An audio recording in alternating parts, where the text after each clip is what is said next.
Hello student, ফিরে আসলাম আমার একটা ক্লাসে। তোমাদের চলছে নবম শ্রেণী গণিত রায় মার্টিন প্রশ্নবিচিত্রা। আজকে তোমাদের জন্য আমি নিয়ে এসেছি ক্লাস 9 ম্যাথ প্রশ্নবিচিত্রা সেকেন্ড ইউনিট টেস্ট 2025 স্কুল 5। আজকে 5 নম্বর স্কুল করাবো, দ্বিতীয় পর্যায়ক্রমিক মূল্যায়ন, পেজ নাম্বার 190 পাতা।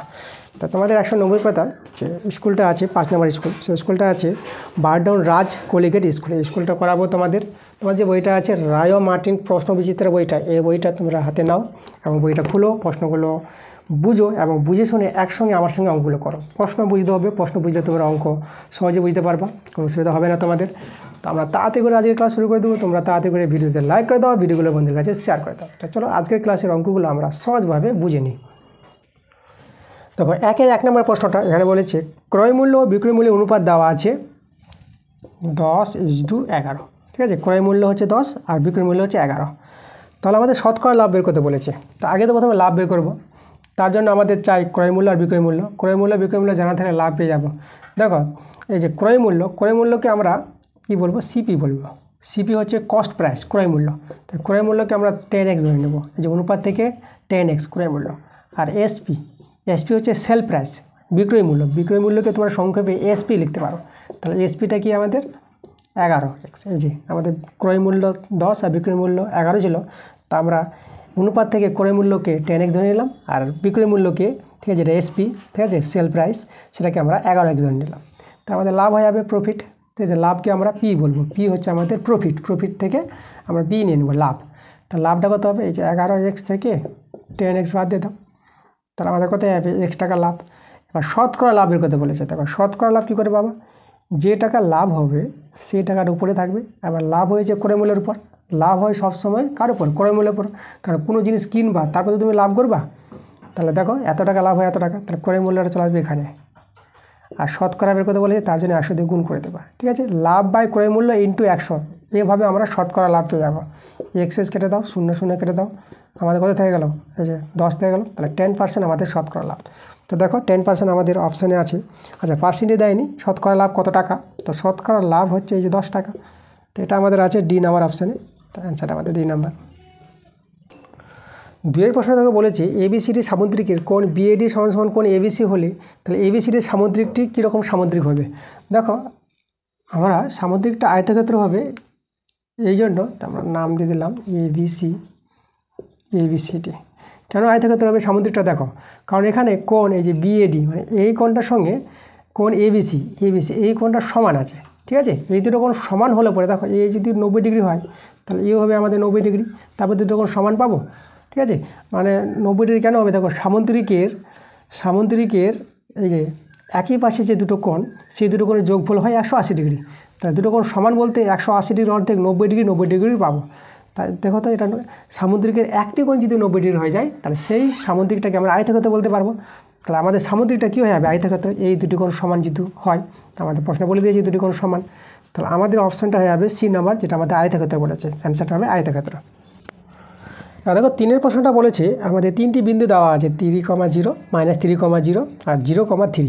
বলছে 3টি বিন্দু যোগ করলে যে ত্রিভুজ উৎপন্ন হবে সেই ত্রিভুজটি কী ধরনের ত্রিভুজ হবে সেটা আমাদের জানতে চেয়েছে। দেখো আমি একটা ত্রিভুজ যদি বলি, ত্রিভুজের নাম দিয়ে দিলাম এ বি সি। তাহলে দেখো এই যে ত্রিভুজটা হবে, এই যে শীর্ষবিন্দু আছে 3টি এবিসি, আমরা ধরে নেব এই বিন্দুটা এ, এটা আমরা বি বিন্দু ধরে নিলাম আর এটাকে আমরা সি বিন্দু। তাহলে আমাদের বাহুগুলি আমরা বের করব, এ বি বিসি এসি বাহুগুলি বের করে আমরা বলতে পারবো ত্রিভুজটা সমদ্বিবাহু হবে না সমবাহু হবে না কি হবে। তো চলো আমরা বের করি প্রথম বাহুটা এবি। তাহলে এবি বলতে দেখো দুটি বিন্দুর মধ্যে দূরত্ব, ঠিক আছে, এবি। তাহলে এখানে এক্সের পাটির বিয়োগফল 3 বিয়োগ -3, তো -3 আসলে পরে এখানে +3 হয়ে যাবে তার বর্গ। আর এটা তো আমাদের 0 0 আছে, তো এটা 0 হয়ে যাবে। তা 3 যোগ করে 6, 6 স্কোয়ার। দেখো 6 স্কোয়ার বলতে কত, 6 × 6। তো আমরা এখানে দুটো 6 আছে বলে একটা 6 বের করে নিতে পারবো। এবার বের করবো আমরা বিসি বের করবো, এই বাহুটা বিসি। তাহলে বিসি দেখো তো এই যে -3 -0 তার বর্গ প্লাস 0 -3, এই যে 0 -3 তার বর্গ, আর এক্সের পার্টের বিয়োগফল তার বর্গ প্লাস আর ওয়াইয়ের পার্টের বিয়োগফল তার বর্গ। এভাবে দুটি বিন্দুর মধ্যে দূরত্ব বের করা হয়। এটা -3 তার হোল স্কোয়ার প্লাস এটাও -3 তার হোল স্কোয়ার। দেখো এখানে 3 এসেছে একই দুটো, তাহলে এখানে আমরা কত পেয়ে যাবো? আচ্ছা, এটা একই হবে না, এটা আলাদা হবে। এটা 9 পেয়ে যাবো, এটা 9 পেয়ে যাবো। তো এটা পেয়ে যাবো আমরা কত? √18। ঠিক আছে, এটা √18 আমরা রেখে দিলাম। আচ্ছা, তারপরে আমরা চলে আসবো এটা, এই যে আমরা এসি বের করব। এসি, তাহলে এসি বের করলে দেখো এই যে 3 এর স্কোয়ার, ঠিক আছে, এটাতে 0 আছে, 0 দাম নাই, তো 3 এর স্কোয়ার প্লাস, আর এদিকে দেখো এদিকেও 3 এর স্কোয়ার পেয়ে যাবো, 3 এর স্কোয়ার। তো এটাও দেখো, এটাও পেয়ে যাবো আমরা কত পেয়ে যাবো? এটা 18 পেয়ে যাবো। 9 আর 9 যোগ করে 18, দেখো এর সঙ্গে সমান। তাহলে আমরা কী পেয়ে যাচ্ছি? দেখো দুটো বাহু সমান, একটা বাহু সমান। তাহলে ত্রিভুজটা কী হবে? ত্রিভুজটা আমাদের হবে সমদ্বিবাহু ত্রিভুজ হবে, তাই না? তাহলে আমাদের এখানে দেখো সমদ্বিবাহু এবং সমকোণী আমরা চেক করে নেব। সমকোণী হতে পারে, কারণ সমকোণী সমদ্বিবাহু ত্রিভুজ হতে পারে। তার জন্য দেখো চেক করার জন্য আমরা কীভাবে চেক করব? এই যে দেখো, এটা বড় বাহু হচ্ছে এটা, তাহলে বড় বাহুর স্কোয়ার আর দুটো ছোটো বাহুর বর্গ, এই যে সমান দুটো বাহুর বর্গ করে নেব। মানে বড় বাহুটাকে অতিভুজ বললাম, অতিভুজ স্কোয়ার, ভূমি স্কোয়ার প্লাস লম্ব স্কোয়ার। তাহলে এটা 36, এবার এদিকে 18 আর এদিকে 18। তাহলে দেখো 36 আর এদিকে 18 যোগ করে আমরা কত পাবো? 36। তাহলে দেখো সমকোণী ত্রিভুজের ধর্মটা আমাদের স্যাটিসফাই করছি, অতিভুজ স্কোয়ার সমান্তরাল ভূমি স্কোয়ার লম্ব স্কোয়ার। তাহলে আমাদের ত্রিভুজটা হয়ে যাবে আমাদের সমকোণী সমদ্বিবাহু ত্রিভুজ। ঠিক আছে, সমকোণী সমদ্বিবাহু ত্রিভুজটা আমাদের এভাবে হবে। যদি আমি ছবিটা তৈরি করি, তাহলে আমরা সমকোণী সমদ্বিবাহু ত্রিভুজ এভাবে তৈরি করতে পারবো, এইভাবে হবে। তাহলে এখানে দেখো অতিভুজটা আমাদেরকে এবি, তাহলে এখানে নামটা এভাবে দেবো, এবি, এটা নাম দিয়ে দিলাম, এটা সি দিয়ে দিলাম। তাহলে এই যে এবি আমাদের 6 সেমি, ঠিক আছে, এই দুটো বাহু সমান। তাহলে আমাদের ত্রিভুজটা পেয়ে গেলাম, সমকোণী সমদ্বিবাহু ত্রিভুজ। দেখো আমাদের অ্যান্সারটা ডি নাম্বার অপশানটা হবে, ডি নাম্বার অ্যান্সার। 4 প্রশ্নটা বলছে একটি সমবাহু ত্রিভুজের প্রতিটি বাহুর দৈর্ঘ্য 4 সেমি হলে ত্রিভুজের উচ্চতা কত? দেখো সমবাহু ত্রিভুজের প্রতিটি বাহুর দৈর্ঘ্য 4 সেমি বলে দিয়েছে, তা ত্রিভুজের উচ্চতা, তো ত্রিভুজের উচ্চতার সূত্র তোমাদের জানতে হবে। সমবাহু ত্রিভুজের উচ্চতার সূত্র √3/2 ইন্টু বাহুর দৈর্ঘ্য। এটা হচ্ছে সমবাহু ত্রিভুজের উচ্চতার সূত্র, √3/2 ইন্টু বাহুর দৈর্ঘ্য। তাহলে সরল করে নাও, 2 দিয়ে 4 কাটাকাটি, তাহলে 2√3 পেয়ে গেলাম সমবাহু ত্রিভুজের উচ্চতা। তো দেখো তো এটা কত নম্বর অপশানে আছে? 2√3, সেটা ডি নম্বরে আছে, অ্যান্সার আমাদের ডি নাম্বার। এবার 2 এর প্রশ্নগুলো দেখো। 2 এর আগের প্রশ্ন বলছে একটি দ্রব্য পরপর 20% ও 10% ছাড়ে বিক্রি করা হলে সমতুল্য ছাড় কত হবে? এই অঙ্কটা আগের ক্লাসে করা হয়েছে, তো চলো আমরা আবার করব। যতবার করবো অঙ্ক তত শিখবো আমরা, এই জন্য রিপিট আসা অঙ্কগুলো আমরা বারে বারে করার চেষ্টা করব। তাহলে এখানে দেখো আমাদের একটি দ্রব্য 20% ছাড়ে, তাহলে 20% ছাড়ে বিক্রয় মূল্য কত হবে? 20% ছাড়ে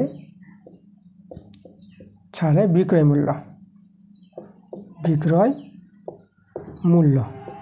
দেখো দোকানদার যে দামটা ধরে রাখবে, ধরে নিলাম যে 100 টাকা ধার্য মূল্য ধরে রেখেছিল, আর 20 টাকা ছাড় দিচ্ছে, তার বিক্রি মূল্য কত হবে? 80 টাকা। এবার দেখো 80 টাকার আবার 10% ছাড় দিবে, 10% আবার ছাড় দিচ্ছে, তাহলে 80 টাকার 10% ছাড়, তাহলে এটা কত টাকা হবে? 80 গুণিত 10/100, তাহলে এখানে একটা শূন্য, এখানে একটা শূন্য কেটে গেলাম, তাহলে আমরা 8 টাকা পেয়ে গেলাম ছাড়। তাহলে 80 টাকায় 8 টাকা যে ছাড় হয়, তাহলে বিক্রয় মূল্য এখন কত হবে? তাহলে 80 থেকে 8 টাকা বাদ দিতাম, তাহলে বিক্রয় মূল্য এখন পেয়ে যাবো আমরা 72 টাকা। ঠিক আছে, এটা হবে এখন বিক্রয় মূল্য। তাহলে আমাদের বলে যে সমতুল্য ছাড়, দেখো সমতুল্য ছাড় আমরা কী করে পাবো? সমতুল্য ছাড় তোমরা যে ছাড়টা পেয়ে যাবা শেষে, তাই না, ছাড় দিয়ে যেটা বিক্রয় মূল্য হলো, সেই বিক্রয় মূল্যটা 100 থেকে বাদ দিয়ে দেবা। এই যে দেখো 100 থেকে বাদ দিলে পরই আমরা সমতুল্য ছাড় পেয়ে যাবো। এটা কত হবে? বিয়োগ করে 28%। ঠিক আছে, তাহলে সেই দ্রব্যটির যদি পরপর দুবার ছাড় দেওয়া হয় 20% আর 10%, তা সেই দ্রব্যটির সমতুল্য ছাড় হবে 28%। এবার দেখো 2 এর প্রশ্নটা বলেছে একটি সমবাহু ত্রিভুজ এবিসি এর প্রতিটি বাহুর দৈর্ঘ্য 8 সেমি, এবি ও এসি এর মধ্যবিন্দু যথাক্রমে পি ও কিউ, আর পি কিউ এর দৈর্ঘ্য এবং কোণ APQ এর মান কত হবে সেটা বের করতে বলেছে। আচ্ছা, ছবিটা এঁকে আমরা প্রশ্নটা ভালো করে বুঝবো। তো আমাদের সমবাহু ত্রিভুজ বলেছে ABC, তো আমরা একটা সমবাহু ত্রিভুজ অঙ্কন করছি ABC। তাহলে এখানে দেখো আমাদের যেটা বলেছে AB আর AC বাহুর মধ্যবিন্দু বলে দিয়েছি P, AB বাহুর মধ্যবিন্দু P আর AC বাহুর মধ্যবিন্দু Q। তাহলে আমরা এখানে PQ যোগ করে দিলাম। এবারে আমাদের জানতে হবে, ঠিক আছে, আমাদের এখানে ক্লাস 9 উপপাদ্য আছে, কোনো ত্রিভুজে দুটি বাহুর মধ্যবিন্দুর সংযোজক সরলরেখাংশ তৃতীয় বাহুর সঙ্গে সমান্তরাল হবে এবং অর্ধেক হবে। মানে এখানে যেটা আমাদের হবে উপপাদ্যটা আছে যে PQ সমান্তরাল BC হবে আর PQটা অর্ধেক হবে BC এর। ঠিক আছে, PQটা BC এর অর্ধেক হবে। তাহলে এখানে বাহুগুলো বলে দিয়েছে 8 সেমি করে, তাহলে BCটা কত হবে? 8 সেমি।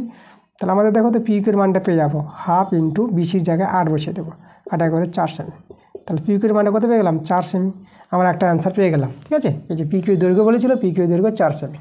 এবার আমাদের কোণ বলেছে এপিকিউ এর মান, এপিকিউ এই কোণটা বলেছে। তা দেখো ত্রিভুজটা যখন সমবাহু ত্রিভুজ আছে, তার সমবাহু ত্রিভুজে প্রত্যেকটা কোণের মান কত হয় 60 ডিগ্রি করে হয়, 60 ডিগ্রি, এই কোণটা 60 ডিগ্রি। আচ্ছা, এবার এই দুটো সরলরেখা সমান্তরাল হলে দেখো এই কোণটা আর এই কোণটা অনুরূপ কোণ হয়ে যায়, সমান্তরাল সরলরেখা আর এই বিটা ভেদক। তাহলে আমাদের এই কোণের সঙ্গে এই কোণটা অনুরূপ কোণ, এটা আমাদের হয়ে যাবে 60 ডিগ্রি। সমান্তরাল সরলরেখা থাকলে পরে এবং এই যে একটা ভেদক আছে, তাহলে অনুরূপ কোণগুলো কী হয় সমান হয়ে যায়। তাহলে আমরা দেখো পেয়ে গেলাম তো কোণটা এই যে এপিকিউ এই কোণটা বের করতে বলেছিল, কত পেয়ে গেলাম আমরা 60 ডিগ্রি পেয়ে গেলাম। দেখো তাহলে যে পিকিউর দৈর্ঘ্য হয়ে গেল 4 সেমি আর কোণ এপিকিউ এই কোণটার মান পেয়ে গেলাম 60 ডিগ্রি। 3 প্রশ্ন দেখো বলেছে ওয়াই অক্ষের উপর একটি বিন্দুর স্থানাঙ্ক লেখো যার থেকে 2,3 এবং -1,2 বিন্দু দুটির দূরত্ব সমান হবে। ওয়াই অক্ষের উপর একটি বিন্দু বের করতে বলেছে। তাহলে এই যে আমাদের ওয়াই অক্ষ, এটা এক্স অক্ষ। তাহলে এখানে একটা বিন্দু আমরা পি নিয়ে নিলাম। তা দেখো পি বিন্দু থেকে এই যে বলেছে 2,3 একটা বিন্দু এখানে আছে, এটা এ বিন্দু নিলাম, এটা 2,3। আর একটা বিন্দু আছে -1,2 বিন্দুটা আমরা এখানে নিয়ে নিলাম, এটা আমরা বি বিন্দু নিয়ে নিলাম। তো এই বিন্দুটা হচ্ছে -1,2। তো আমাদের বলেছে এই যে ওয়াই অক্ষ থেকে এই দুটি বিন্দুর দূরত্ব, ঠিক আছে, এই দুটি বিন্দুর দূরত্ব আমাদের সমান বলে দিয়েছে। তাহলে পি বিন্দুর স্থানাঙ্ক বের করতে বলেছে। দেখো পি বিন্দুর স্থানাঙ্ক, পি বিন্দুর আছে ওয়াই অক্ষের উপর, তাহলে ওয়াই অক্ষের উপর যে কোনো বিন্দুর স্থানাঙ্ক 0, তারপরে কোনো একটা মান থাকে, সেটা মানটাকে আমরা এ ধরে নিলাম। ঠিক আছে, প্রথমে 0 থাকবে, তারপরে কোনো সংখ্যা থাকবে। আচ্ছা, তো আমাদের এখানে এর মানটা বের করতে হবে। এর মানটা পেয়ে গেলেই আমাদের সেই পি বিন্দুর স্থানাঙ্ক বেরিয়ে আসবে। তাহলে এর মানটা পাওয়ার জন্য দেখো এই যে দুটি দূরত্ব সমান বলে দিয়েছে, পি আর পিবি সমান, প্রশ্নে বলে দিয়েছে আমাদের পি এ সমান হবে পিবি। এই যে ওয়াই অক্ষের উপর কোনো বিন্দু, এই দুটি বিন্দু থেকে দূরত্ব সমান বলেছে, তাহলে আমরা দেখো দূরত্ব সমান বলে দিলাম। এখন আমরা কি করব, এখন আমরা এই যে দেখো এই দূরত্ব বের করব। এই যে দূরত্ব বলতে পি এবং এ, পি বিন্দু আর এ বিন্দুর মধ্যে দূরত্ব, তা দুটি বিন্দুর মধ্যে দূরত্বের সূত্র, তো দেখো আমরা 0 - 2 তার বর্গ প্লাস এ -3 তার বর্গ, এভাবে করতে পারবো। দুটি বিন্দুর মধ্যে দূরত্বের সূত্র পিবি, তো পিবি দূরত্ব দেখো এই যে 0 +1 হয়ে যাবে তার বর্গ আর এ -2 তার বর্গ। তাহলে আমরা এখানে ভাঙা আছে রুট ওভার, আমরা উভয় পক্ষে আছে রুট ওভার, তাহলে রুট ওভারটা আমরা ভ্যানিশ করতে পারবো। তাহলে আমাদের এখানে থেকে গেল যে -2 এটা 4 হয়ে যাবে। আর এটা a - b হোল স্কয়ার সূত্র, a - b হোল স্কয়ার সূত্র a স্কয়ার -2ab আর প্লাস b স্কয়ার। এখানে 1 স্কয়ার পাবা, 1 স্কয়ার 1, আর এটা a square -2ab plus b square, a - b whole square সূত্র। এবার দেখো a স্কয়ার আমরা কেটে দিতে পারবো। তাহলে এখানে আমাদের দাঁড়িয়ে গেল 4 প্লাস এটা হবে, এখানে আমাদের হয়ে যাবে -6, এটা 9 হয়ে যাবে। আচ্ছা -6a হবে, এটা ভালো বলে কি -6a + 9, এটা 1, এটা -4a হয়ে যাবে, এটা +4। আচ্ছা, এটা 4 আর 9 এটা যোগ করে এটা হয়ে যাবে আমাদের 13 -6a, এটা 1 আর 4 যোগ করে এটা 5 পেয়ে যাবে -4a। এবার এগুলোকে একদিকে, সংখ্যাগুলোকে ডান দিকে পাঠিয়ে দেবো, -6a + 4a, এটা চলো 5, এটা -13 হয়ে যাবে। তাহলে এখানে পেয়ে যাবো -2a, এটা বিয়োগ করে -8 পেয়ে যাবে, মাইনাস কেটে দিলাম, 2 4 8, তাহলে এর মানটা কত পেয়ে গেলাম 4 পেয়ে গেলাম। তা দেখো নির্ণয় বিন্দুর স্থানাঙ্ক যেটা পি বিন্দু আছে, সেই পি বিন্দু স্থানাঙ্ক পেয়ে যাবো আমরা 0,4, এটা আমাদের অ্যান্সার। আর দেখো 4 প্রশ্নটা আমাদের বলেছে প্রদত্ত পরিসংখ্যা বিভাজন তালিকা, আমাদের পরিসংখ্যা বিভাজন তালিকা দেওয়া আছে। তা প্রথম শ্রেণীর, এই যে প্রথম শ্রেণী আছে 70 থেকে 74, প্রথম শ্রেণীর পরিসংখ্যা ঘনত্ব বের করতে বলেছে। দেখো আমাদের প্রথম শ্রেণী, দ্বিতীয় শ্রেণী, আরও শ্রেণী আছে, আমাদের এখানে 4টা শ্রেণী দেওয়া আছে। তা প্রথম শ্রেণী বলেছে, আমরা বাকি শ্রেণীগুলো লিখে নিই। ঠিক আছে, তা প্রথম শ্রেণীর পরিসংখ্যা ঘনত্ব আমরা বের করব। তার জন্য আমাদের কি দরকার, প্রথম শ্রেণীর শ্রেণী দৈর্ঘ্য বের করতে হবে। দেখো প্রথম শ্রেণীর শ্রেণী দৈর্ঘ্য বের করতে গেলে আমাদের এই যে শ্রেণীগুলোকে শ্রেণী সীমানায় সাজিয়ে নিতে হবে। দেখো এখানে শ্রেণী সীমানায় সাজানো নাই, কারণ এখানে 74 আছে, তো 75 হয়ে গেছে। 74 থাকলে এখানে 74 আসা দরকার, তাই এই সংখ্যাটা আবার এখানে ফিরে আসবে, তখনই আমরা শ্রেণী সীমানা পেয়ে যাব, আর সেখান থেকে উচ্চ থেকে নিম্ন বিয়োগ করে শ্রেণী দৈর্ঘ্য পাবো। তো এটাকে আমাদের যদি তৈরি করি, তাহলে এখানে হাফ কমালে এটা কত হবে, এটা হবে 69.5, আর এটা হবে আমাদের 74.5। হাফ কমাবো, হাফ বাড়াবো, এভাবে শ্রেণী সীমানায় তৈরি করব। শ্রেণী সীমাগুলোকে শ্রেণী সীমানায় তৈরি করছি।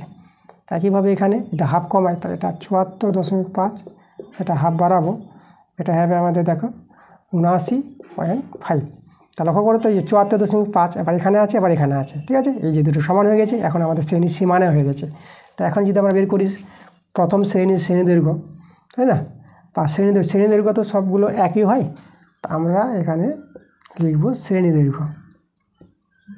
শ্রেণী দৈর্ঘ্য আমরা দেখো কী করে পাবো, এই যে উচ্চ থেকে নিম্নটা বিয়োগ করবা, তখনই তোমরা পেয়ে যাবে শ্রেণী দৈর্ঘ্যটা 0 হয়ে যাবে। এবার দেখো এখানে 9 কত দিলে 14, এটা 5 দিলে, এটা আমাদের 7টা 6 হয়ে গেল। তাহলে দেখো 5.0 বলতে আমাদের 5, তো শ্রেণী দৈর্ঘ্য কত পেয়ে গেলাম, 5 পেয়ে গেলাম। তোমরা যদি এখানেই বিয়োগ করতা তা 4 পেয়ে যেতা, 4 পেয়ে গেলে শ্রেণী দৈর্ঘ্য ভুল হয়ে যেত আমাদের। তাহলে এইভাবে যদি থাকে শ্রেণীগুলো, তা তোমরা এইভাবে করে নিবা, তারপরে উচ্চ থেকে নিম্ন বিয়োগ করে তোমরা শ্রেণী দৈর্ঘ্য বের করে নেবা, তারপর অঙ্কটা কিন্তু ঠিক হবে। এবার আমরা দেখো প্রথম শ্রেণীর পরিসংখ্যা ঘনত্ব বের করতে বলেছি। তো প্রথম শ্রেণীর পরিসংখ্যা ঘনত্ব আমরা কী করে পাবো, দেখো এই যে পরিসংখ্যাকে শ্রেণী দৈর্ঘ্য দিয়ে ভাগ করে দেবো, মানে এই যে 3 আছে না, পরিসংখ্যাটা আমাদের 3, তাকে ভাগ করবো এই যে পাই দিয়ে, এটা ভাগ করে যেটা হবে সেটাই আমাদের প্রথম শ্রেণীর পরিসংখ্যা ঘনত্ব।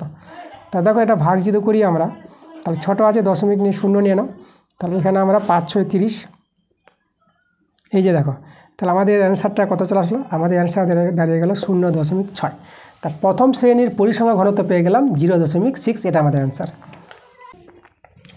5 প্রশ্নটা দেখো বলছে একটি সমবাহু ত্রিভুজের ক্ষেত্রফল ও উচ্চতার সংখ্যমান সমান ত্রিভুজটির বাহু দৈর্ঘ্য কত। আচ্ছা, সমবাহু ত্রিভুজটির বাহু দৈর্ঘ্য আমরা এ ধরে নিলাম, ঠিক আছে।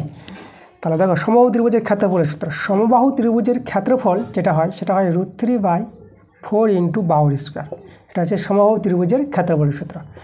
এর সংখ্যমানটা সমান সমান বলেছে কার সঙ্গে, উচ্চতার সঙ্গে, সমবাহু ত্রিভুজের উচ্চতা। তার সমবাহু ত্রিভুজের উচ্চতার সূত্র √3/2 × বাহু। এই সূত্রগুলো তোমাদের জানতে হবে। এটা হচ্ছে সমবাহু ত্রিভুজের ক্ষেত্রফল, আর এটা হচ্ছে সমবাহু ত্রিভুজের উচ্চতা। তো এখান থেকে দেখো √3 কেটে দেবো আমরা, 2 2 এ 4, এখানে এ আছে এ স্কোয়ার, তাহলে এখানে এ থেকে যাবে। আচ্ছা, এখানে কিছু নাই তো 1 থাকবে।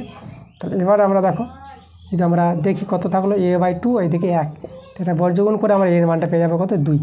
তাহলে সমবাহু ত্রিভুজের বাহু আমরা এ ধরেছি, তাহলে এর মান পেয়ে গেছি 2, তা আমরা বলতে পারবো সমবাহু ত্রিভুজের বাহুর দৈর্ঘ্য 2 একক, কত 2 একক, এটা হচ্ছে আমাদের অ্যান্সার। দেখো 6 প্রশ্নটা বলেছে একটি অর্ধবৃত্তের পরিসীমা 36 সেমি হলে অর্ধবৃত্তের ব্যাসার্ধের দৈর্ঘ্য কত। অর্ধবৃত্ত দেখো আমরা অর্ধবৃত্ত তৈরি করছি, এই যে আমাদের অর্ধবৃত্ত, ঠিক আছে। দেখো সম্পূর্ণ বৃত্ত যদি বলি, সম্পূর্ণ বৃত্তের ব্যাসার্ধ যদি আর হয়, তাহলে যে পরিধিটা আমাদের, তা পরিধির সূত্র কি 2πr, এটা হচ্ছে সম্পূর্ণ বৃত্তের পরিধি। তাহলে আমাদের এই যে অর্ধেকটা যে পরিধি হয়ে যাবে এইটা, এইটুকুটা, তো এইটুকুটা কত হবে, এইটুকুটা হবে এর অর্ধেক, মানে এটা হবে আমাদের πr, ঠিক আছে। এটাকে যে 2 দিয়ে ভাগ করে 2 দিয়ে কেটে যাবে, তাহলে আমরা πr পেয়ে যাবো। এবার দেখো এখানে আমাদের কেন্দ্রবিন্দু আছে, এটা ব্যাসার্ধ r, তাহলে এইটুকুটা হয়ে গেল আমাদের πr। তাহলে পরিসীমা বলতে এই যে অর্ধবৃত্তের, তাহলে আমাদের এইটাও নিতে হবে, ব্যাসটাও, এটা হচ্ছে আমাদের ব্যাস, যেটা হচ্ছে আমাদের এদিকে আর এদিকে আর, তাহলে এদিকে টোটাল আমাদের কত আছে, টোটালটা আমাদের আছে 2r। তাহলে অর্ধবৃত্তের পরিসীমাটা এদিকে আছে, এই ঘেরাটা হচ্ছে πr, আর এটা হচ্ছে আমাদের 2r, তাহলে টোটাল মিলে কত হবে আমাদের, এই যে 2r আর πr যোগ করে, মানে πr-এর সঙ্গে যোগ হয়ে যাবে 2r, এটা হচ্ছে অর্ধবৃত্তের পরিসীমা। এবার এই পরিসীমাটা কত বলে দিয়েছে আমাদের, প্রশ্নে বলে দিয়েছে 36। তাহলে এখান থেকে আমাদের আরের মানটা বের করে নেব। তো দেখো এখান থেকে আমরা আর কমন নিলাম, আর পাইটা আমরা রেখে দিই এখন, এদিকে আমাদের 36, তাহলে আর পায়ের মান হচ্ছে 22/7 + 2 হয়ে গেল আমাদের 36। আচ্ছা, আমি এখানে দেখাই, বা আই, তাহলে ভগ্নাংশে যোগ, এটা লসাগু 7, এটা আমাদের 22 নেমে যাবে, 7 দিয়ে 14, এদিকে আমাদের 36, তাহলে আর ইন্টু 22 আর 14, এটা হয়ে গেল আমাদের দেখো কত, এটা হয়ে গেল আমাদের 36, আর নিচে আমাদের 7 সমান এদিকে 36 কেটে এখানে 1 থেকে গেল, তাহলে এটা r/7 = 1 পেয়ে গেলাম। তো এখান থেকে বর্গগুণ করো, আর এর মানটা পেয়ে যাবে 7 × 7। তো দেখো আমরা অর্ধবৃত্তের এই যে আমরা কী পেয়ে গেলাম, ব্যাসার্ধ পেয়ে গেলাম 7। আমাদের অর্ধবৃত্তের ব্যাসার্ধ বের করতে বলেছিল, তাহলে অর্ধবৃত্তের ব্যাসার্ধ কত, 7, ঠিক আছে, সেমি, এককটা আমাদের সেমি হবে, 36 সেমি বলেছিল, তাহলে 7 সেমি, এই যে আমাদের অর্ধবৃত্তের ব্যাসার্ধ 7 সেমি। আচ্ছা, এরপরে 3 অঙ্কগুলো বড় প্রশ্নগুলো আছে, তাই বড় প্রশ্ন তোমরা বই থেকে পেয়ে যাবা। আমি বইয়ের অঙ্কগুলো তোমাদের যে নবম শ্রেণীর গণিত আছে সেই বই থেকে অঙ্কগুলো আমি দেবো, তোমাদের ক্লাস আসবে। তো আমি এখানে যেগুলো অবজেক্টিভ টাইপের প্রশ্নগুলো আছে 1 মার্কের এবং 2 মার্কের, সেই অঙ্কগুলো করে দেখিয়ে দিলাম। তোমাদের যে বড় প্রশ্নগুলো আছে যেগুলো বই থেকে মিল থাকবে না, আনকমন অঙ্কগুলো, সেই অঙ্কগুলো কিন্তু আমি এই রায় মার্টিন প্রশ্ন বিজেতা থেকে তোমাদের ক্লাস আমি দেবো, পরবর্তীতে ক্লাস আসবে। তো আজকে তোমাদের অবজেক্টিভগুলো দিলাম। তাহলে ক্লাসটা কীরকম লাগলো? ক্লাস যদি ভালো লাগে ভিডিওগুলো লাইক এবং ভিডিওগুলো শেয়ার অবশ্যই তোমাদের করতে হবে। তো দেখা হচ্ছে তোমাদের সঙ্গে পরের ভিডিওতে। তোমরা সবাই ভালো থেকো।